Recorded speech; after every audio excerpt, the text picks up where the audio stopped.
இந்த தானம் அப்படிங்கிறது வந்து பொதுவாக இந்த டைமில் எப்படிலாம் தானம் பண்ணலாம் அப்படின்னு பார்த்தோன்னா, நம்ம வந்து பூரட்டாதியில் தானம் பண்ணலாம், அதாவது புனர்பூச நட்சத்திரத்தில் தானம் பண்ணலாம், விசாக நட்சத்திரத்தில் தானம் பண்ணலாம், பூரட்டாதியில் தானம் பண்ணலாம், வியாழக்கிழமையில் தானம் பண்ணலாம். அதாவது பர்டிகுலராக நான் வந்து ஒரு சங்கல்பமாக தான் நான் தானம் பண்ண போகிறேன், நான் ஒரு தானம் பண்ணுறேன், எனக்கு ஏதாவது ஒரு பெனிஃபிட் கிடைக்கணும், அப்படி தான் நான் தானம் பண்ணுறேன் அப்படின்னு நினச்சா இந்த மாதிரி டேஸில் வந்து எலுமிச்சை சாதம், சக்கரை பொங்கல், அதுக்கப்புறம் எலுமிச்சை கனி, மாம்பழம், பப்பாளி, மெயினாக இதை சொல்ல மறந்துட்டேன் பாருங்க.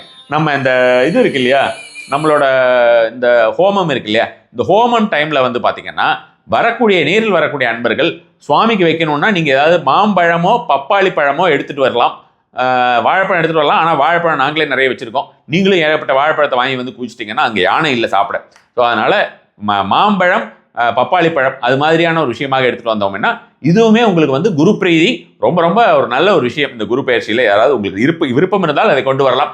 நெய் கொண்டு வருது அட்டகாசமான ஒரு பலன் அப்படின்ற மாதிரியான விஷயமா இருக்கும். டைரெக்டாக வரவங்க சுத்தமான நெய், நீங்கள் வந்து லோக்கலில் இருக்கிற மாதிரியான ஏதாவது ஒரு நெய்யோ மற்றதெல்லாம் எடுத்துகிட்டு வந்துட்டாங்கன்னா அந்த மாதிரியான சூழ்நிலையாக இருந்தால் நாம் திருப்பி கொடுத்துடுவோம்.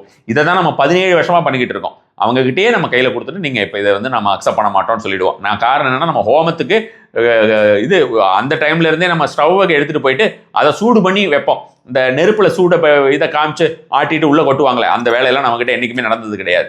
அதனால் ப்ராப்பராக உங்களுக்கு அந்த மாதிரி ஏதாவது வாங்கிட்டு வர முடியும்னா அது மாதிரி வாங்கிட்டு வரலாம்னு வச்சுக்கோங்களேன். ஸோ இந்த டைம்லலாம் நம்ம வந்து ஏதாவது ஒரு தேவைக்காக நம்ம தானம் பண்ணுறதுன்னா நீங்கள் வெளியில் யாருக்கு வேணாலுமே தானம் பண்ணலாம். சரியா? ஏதாவது ஒரு சிவன் கோயிலையோ நாராயணர் கோயிலையோ இருக்கக்கூடிய சிவாச்சாரியார்களுக்கு வந்து வேஷ்டி வாங்கி கொடுக்கலாம். இந்த மஞ்சள் வேஷ்டி இது மாதிரியான விஷயங்கள் எல்லாமே நல்ல ஒரு பலன் தரக்கூடியதாக இருக்கும்.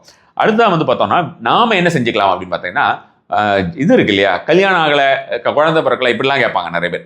அவங்க வந்து அவங்களுடைய நாபி பகுதி இருக்கு இல்லையா, அதில் வந்து பார்த்தீங்கன்னா மஞ்சளை குழச்சி வச்சுக்கலாம். இந்த டைமில் நிறைய பேருக்கு பார்த்தீங்கன்னா இந்த ஒரு இதில் வந்து பாப்புலேஷன் ஜாஸ்தியாக போகுது பாருங்க, இன்னும் எக்ஸ்ட்ராவாகவே நிறைய குழந்தை பிறக்கும். மஞ்சளை குழச்சி வச்சுக்கிறது வந்து நம்மளுடைய நாபியில் வச்சுக்கிறதுங்கிறது நல்ல ஒரு பலன் தரக்கூடியதாக இருக்கும். நெற்றியில் வைத்துக் கொள்வதும் அற்புதமான ஒரு பலன் தரக்கூடியதாக இருக்கும். இந்த பகுதி இருக்குல்ல, இந்த பகுதி குருவை குறிக்கக்கூடிய பகுதின்னு வச்சுக்கோங்க. அதேமாதிரி இந்த பகுதியுமே அப்படிதான். அதனால் இது வந்து ரொம்ப அற்புதமாக ஒர்க் ஆகக்கூடிய ஒரு விஷயமா இருக்கும். நமக்கு எல்லா விதத்திலையும் வெற்றியை தரும் அப்படின்ற மாதிரியாக நம்ம சொல்லலாம்.